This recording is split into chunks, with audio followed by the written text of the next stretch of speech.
Hello, everyone. Hope you're having a good Wednesday, halfway through the week. We're getting there. You know what it's like. 2 more days, then we're there for the weekend. So, while we're on that subject, you're probably at work right now because I'm live streaming at 1 o'clock. And I was thinking, basically, a question came my way this week, which was asking, what do I think the future of work is like for architectural professionals at the moment? And I had to stop and think because there's a lot going on at the moment. And for anyone that's not aware, while I do the architecture social, build that community, all that stuff, I do also work in recruitment. And part of recruitment is speaking day in, day out with people who are job seeking, but also architectural employers as well. And I think more than ever in 2022, now that we've come out of the pandemic, it's a really interesting time. We're past that, the height of it. I know that the COVID is still around. However, we've passed that point from working 100% in the office now to this new world. There's flexible working, there's a few different things that's come in, but also we've got a cost of living crisis at the moment. So salary is talked about more than ever, as well as the hours that are worked. It's also way more expensive to study architecture. So it kind of makes sense that graduates are coming out now, and some of them are quite disappointed with the salaries after studying 3 to 5 years, whatever it may be. So I thought we would have a one-on-one conversation about the current situation at the moment. I haven't got a guest per se, so you're stuck with me, which is a blessing or a burden. If you switch off, I would understand. However, if you want to stick around, you can also ask any questions as well. So on LinkedIn, if you want, you can add a statement, you can submit a comment, whatever it is, and we'll bring it on the screen. So to begin with, I thought I would get up. We've got to break this down. So I thought I would kind of get a graph. Isn't that what us architectural professionals do, right? We learn in university to kind of put things in pen and paper. So I kind of wanted to break down this concept of where I see things going at the moment and the pushes and pulls that I experience all the time that employers are constantly trying to work on, as well as what job seekers are looking for. So if you will indulge me 1 second while I bring this up. Oh, there you go. Took a little while. Sorry. It's just me at the moment. But I've kind of plotted what I think and what I hear all the time of what people are looking for at the moment, whether you're a job seeker or an employer. And basically, when we talk about work, especially in 2022, what does that mean? We've got to expand upon the work. Is it the actual job when we say work? Is it the actual work that you do on the project?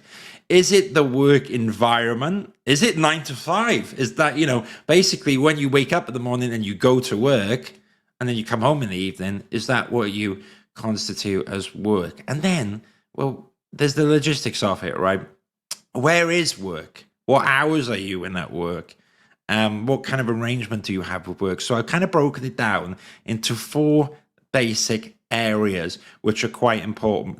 And I have a think when I'm talking about these about your current job. So if you're in architecture practice right now, have a think about which ones do you think are most important to you, or maybe the ones that influence your well-being the most as well. So I've broken it down to the 4 main areas that I discuss in recruitment with someone when they're looking for a job or when I get a role from an architectural practice and we're kind of fleshing out the job description and stuff. So there's 4 particular parts to it in what I define as work. It's like, number 1 is the actual role itself. So for example, what does that involve? We can also add maybe the title here, because I've missed it out. So what is the title of the job? Yeah. What is the salary of the job? This is so important and more important this year more than ever. We're talking about salaries. Are salaries put on jobs? When you go into an interview, should you discuss salaries? These are kind of questions I get all the time. And yes, salary is very important. The sectors of the role, the RABA stages, let me zoom into for you here. the software that's used in the role, and the hours needed the hours needed to do the role. That's a bit of a tongue twister there, especially for my Welsh accent. So the hours, what are the actual hours that are needed? Is this a long project? Is it, what kind of hours are there? And then the other bit that companies especially tend to focus in the jobs is the actual logistics of it. Where is the location? What are the core hours? What are the benefits? What is the computer setup? And what is the office physical environment? Now, these two tend to be, I think, especially before 2020, what architecture practitioners, when they post in jobs, will talk about. What do we need and what can we give you in terms of the logistics setup, right? But now, it's 2022, and you could argue that salary, for example, affects everything. And I would actually agree with that to some extent. But what I see people talking about more, and it definitely is more important than ever, is as well their company culture, you know? So salary, of course, is important to survive and all that stuff. But we all know architecture is not the biggest paid job. I mean, if you do want to make more money after being an architect, there are alternative careers, and there's also working in developers, or maybe you run your own architecture practice and then you are earning quite a lot of money. But chances are, if you're in architecture, it's not just about the money, because you want to build buildings that help people's lives, all this stuff. Building hospitals totally makes complete sense. So bearing that in mind, then where you work is going to be really important for you, right? So company culture is extremely important. And I constantly hear things popping up, such as, what is the office environment? You know, what is the social calendar? Are people sitting at their desk all year, or do they go on holiday? Or do they go for team meetings? Is there like monthly barbecues in the summer? Who knows, right? It is kind of important, especially if you're working there all the time. The other thing that pops up is teammates. You know, what's it like on the team? What's the environment? What's my line manager like? Very important questions, because actually there's the company culture, but the team culture can equally affect your quality of work.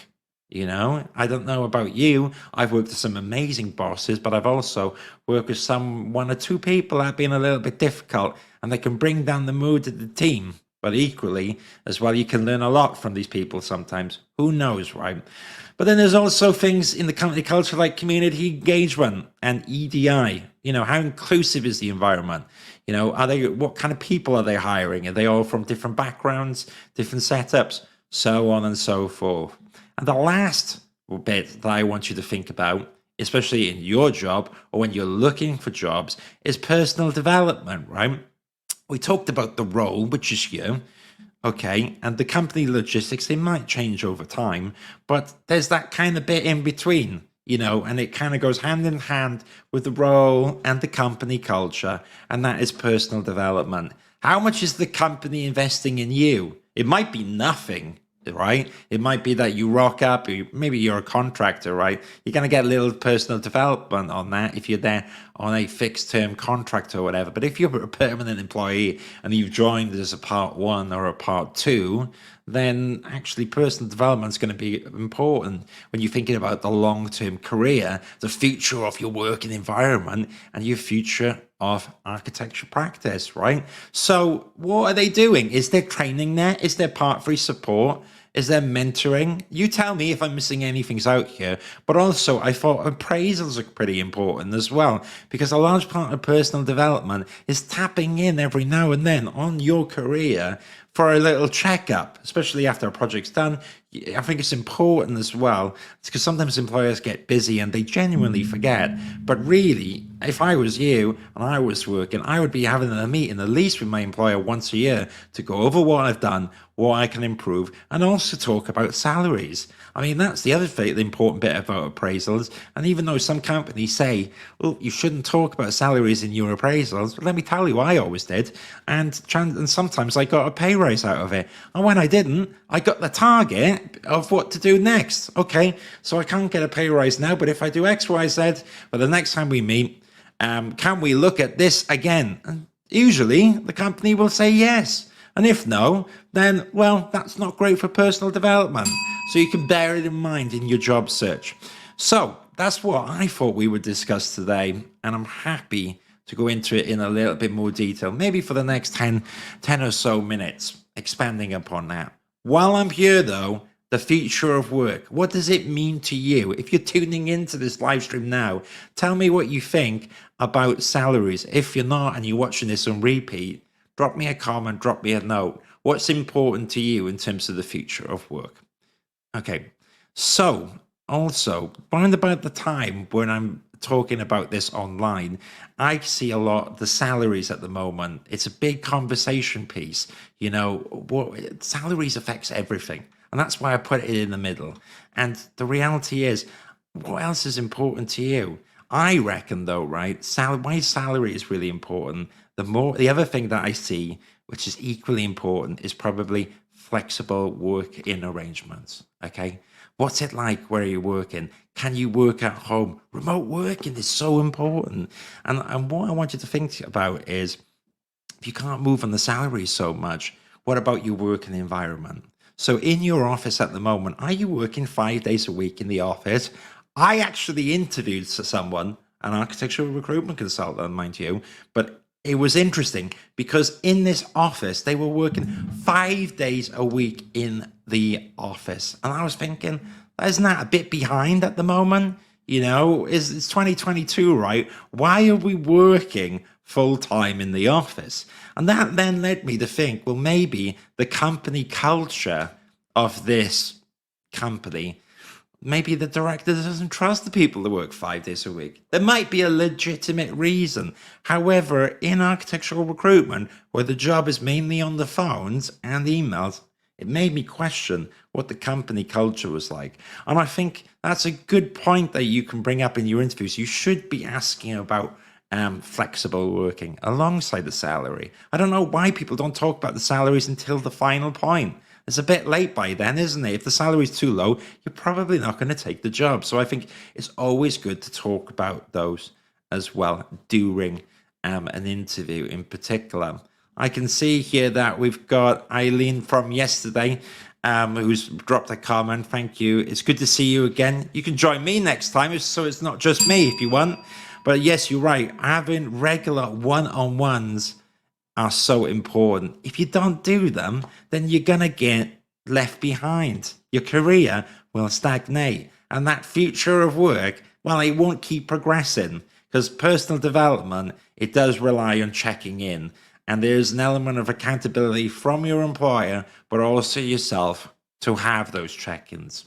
So I would love to pose a question. You're listening to this. Maybe you're in the live stream right now.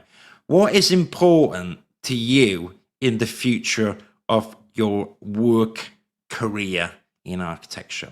Have a think about it, okay? I'll tell you what was really important to me was having flexibility. Now I work remotely, but I think I probably want to go back into an office 1 or 2 days a week. But before the pandemic, I used to work full time. I used to be in the office myself, and I don't know if I want to do that anymore. Future of work has changed for me, where flexibility is probably more important than ever.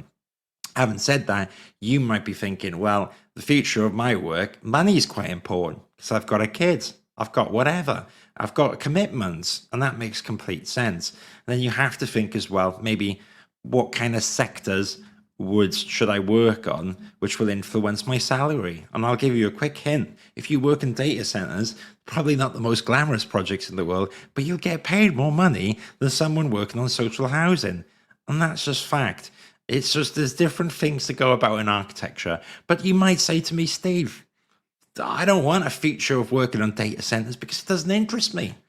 And I would agree with that. And I think that makes total sense.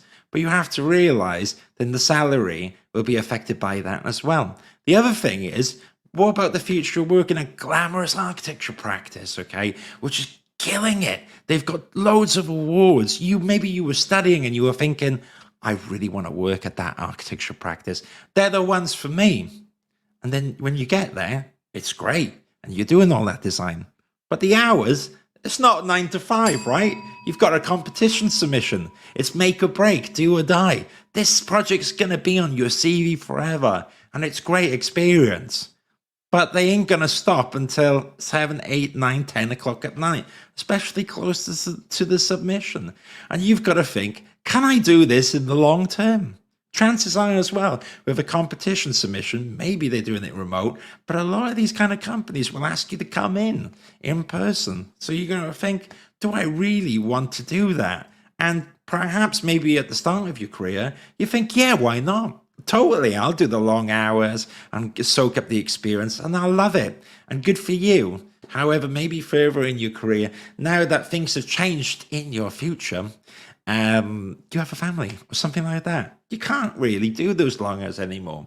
And therefore, perhaps an architecture practice which isn't doing those kind of high-end competitions, long hours, maybe that's a better fit for you now. Things change, and things have changed this year. So have a think what the future of work means to you in architecture. I put up the thumbnail for this, which I thought might be a bit controversial, make people think it's like the long hours in the office, or maybe the perception of working at home. You'll be doing the washing machine, doing all this stuff in the background. Is that what employers think? I generally think that architecture practices, a lot of the forward thinking ones and the good ones, probably the kind of company that you want to work at the moment, they're relaxed with you working probably 2 to 3 days at home. I think having at least one day at home for me would be quite important. You might want to come into the office 5 days a week, and perhaps that's your prerogative as well. That flexibility is key in the conversation. I can see that I got a comment come in from Salaman Ashraf, which says, I think that having the opportunity to voice our opinions by creating a union and going on strike to show any concerns we have is potentially another good option to improve any difficulties within the industry. That is very interesting, because actually, for the first time, at least that I'm aware of in the UK, this year, I had UVW Saw on the podcast, and UVW Saw is an architectural trade union, right? And they went on strike against an architecture practice. It was very interesting to hear their list of demands. It's kind of unheard of, right? But what effect does that have in the industry? I don't really hear anyone talking about it this month now. And I think it was about 2 months ago that it came up. So it's like, has that made an impact in the industry? I think it might have, but it's kind of dissipated. So I agree with you. I think it's good that we're talking about this thing. Having said that, we've all got to kind of keep talking about it. Otherwise, things dissipate and they lose momentum. So, Solomon, thank you for sharing that. And I completely agree. I think that it is good to have these kind of conversations which haven't been around for a while. And I think that more than ever, now in 2022, especially like we had stuff for the Bartlett. Remember all that? The long hours, the toxic culture in academia, as well as professional practice. And I think now we're starting to look at things where before they were just considered as is. I think if you came to me in architectural recruitment before 2020 and you asked me to find you a job part-time, I would tell you it's impossible. I wouldn't laugh at you or nothing like that. I would just tell you it's really impossible, because I never get those kind of briefs. But more and more now, people, maybe they're not looking for the part-time jobs, although I do see it more than now. It's not impossible anymore. But what I see people talking about is flexible working. And that was a big thing before 2020. I'd have some people go, well, I'm a parent now, Steve. Would it be possible for me to come in half an hour late? And I work half an hour more. And for some practices, that was a problem before 2020. Can you believe it? Half an hour. For the sake of that, you're going to lose an amazing BIM manager or whatever. But now I think that the smart architectural practices are thinking, do you know what? If we have this level of flexibility, then we're going to attract the best kind of people, the talented people, which will stay us for a while. And if they're not thinking that, well, here's a hint. Maybe you should be thinking that, because you will get the best people. I guarantee it. And then you won't need to pay recruiters like me as an architecture practice a lot of money. You'll be getting all the candidates yourself. Be putting me out of a job. So I shouldn't say that, really. Well, I did. So no problem.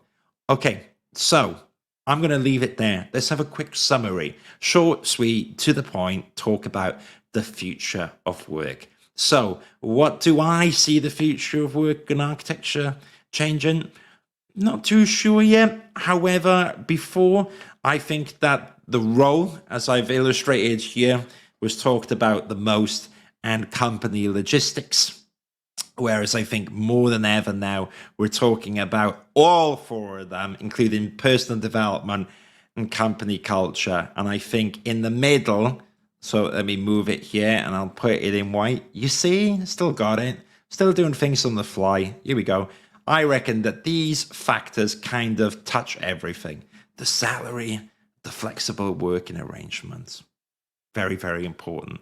You can't have one so high, then maybe there's a trade-off. But it feels like to me that from what I'm hearing for architecture job seekers at the moment, that they're trying to improve their salary, improve their flexible working arrangements. Those are the top two. And then after it, it might be go looking for a different company culture. It might be for a more exciting role. Who knows? It might be for a place where they feel really valued. Oh, I've got one last comment here that I was going to do.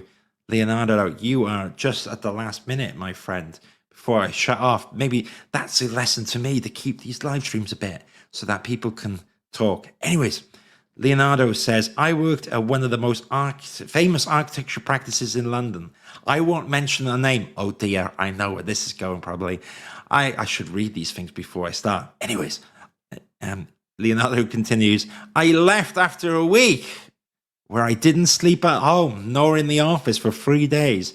A friend of mine got sick. Toxic culture in one of the best offices in the world. Well, thank you for sharing your story. I really appreciate that. And cheers for not mentioning the name, because while I love talking about it, it's good that I can keep doing this. I wouldn't want to get in trouble with the practice or on LinkedIn.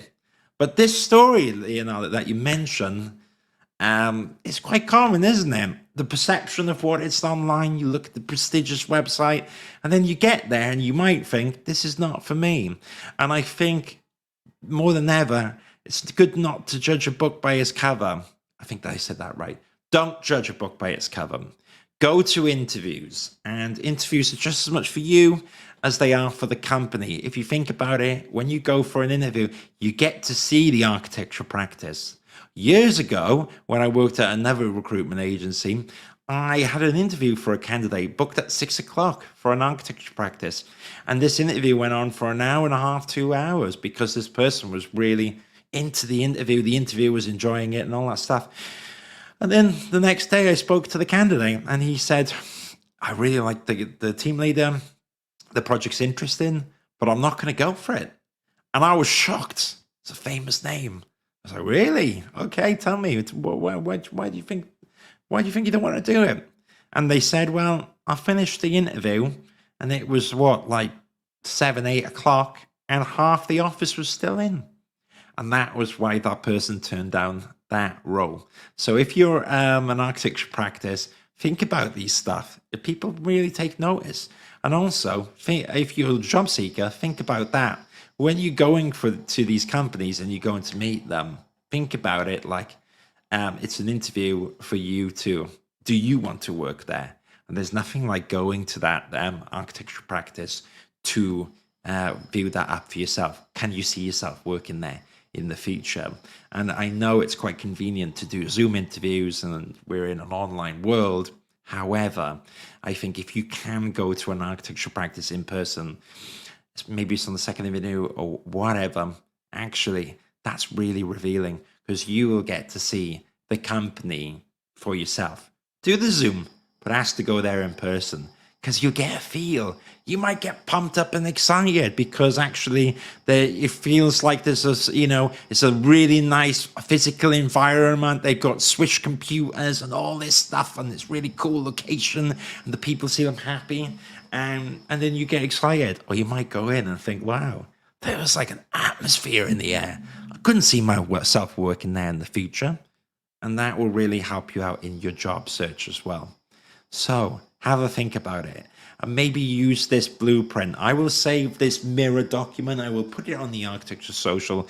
But think about this when you're looking for a job. Maybe I'll do a template where I'll delete all this stuff or whatever, and you think about it and you weigh it up.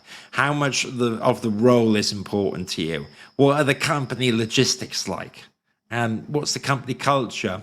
Do they talk about personal development? And the more you populate these bubbles, that probably will give you like a heat graph or whatever you're going to call it. I don't know what these things are called. The circle graph. The circle graph will kind of paint that picture of the 4 facets for you. But don't get seduced by just the project. Don't get seduced by just the website. Think about it in the long term. Can you work there? Is the salary fair? Can it build up? Are people going to invest in you? Do you have the software skills? Are they going to train you on what you don't know?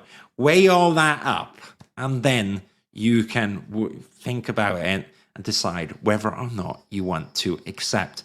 And if you're currently in a job at the moment and you're thinking, wow, I never thought about that, Steve. I never thought about looking at personal development. And maybe they don't cover that. Well, then that's something that you can bring up with your current job. And you can see if that progresses. And if it does, amazing. And then if not, have a think about if you want to move somewhere else as well. Cool. So I will put that on the Architecture Social. And if you haven't checked it out yet, here we go. Let's see if I got the link here. Here we go. I've got it. You can find this board. I will put it in the blog section and all that stuff on the architecturesocial.com. I've been doing some cool stuff at the moment, and actually I'm going to do a lot of work on the job board, so it will have jobs that I'm working on recruitment, but more and more architecture companies as well. Wouldn't that be cool? And as well as that, we do have the community forum and a few other things as well. So I think this is one of the links. You can join the Architecture Socials here. I'll check if this works after. But community.architecturesocial.com. Check it out because that's a free open platform where you can talk about all architecture related stuff as well. So thank you so much for tuning in. Next week, if you're around, I will be at London Build Expo, where they are actually giving me a little bit of a stage. I'm going to be going around with a microphone and causing havoc and recording sound bites and all this stuff. And as well as that, London Build Expo will actually giving me beer coupons, I think, alcoholic coupons, whatever. So if you know me or on LinkedIn or whatever, come over, try and hassle me for a coupon. If I've got one, I'll give it to you. If I haven't got one, I'll try and get London Build Expo to get you a free beer. Over the 2 days, we've got some events on, so check it out. I've got 2 networking events, which will be fun because you'll be with me. One of them's having a beer. One of them will be this kind of cool award ceremony where you get to be the judge and vote on all the cool projects that are there. Pick your favorite. And as well as that, we have 3 talks, one about sustainability, one about the metaverse, and one about accessibility in design. So all that will be completely free. So check it out at London Build Expo. On that note as well, I think I've got one other event with Leo, who put the comment here in the metaverse. So Leo, I'm going to be posting all the details for that very shortly, but you should check out Decent Architecture's event in the metaverse, and you can listen to me waffle on in the spatial metaverse and instead of on LinkedIn. So, you know, might get a break. Maybe you can even mute me so you won't have to persevere with my droning Welsh accent for any longer. On that note, I'm going to end the live stream now. Have a think about what the future of work means for you in terms of the role, the company, your personal development, and company logistics and culture. I hope this is useful, and have a good Wednesday. 2 more days for the weekend. Take care, everyone. Bye-bye now. Bye.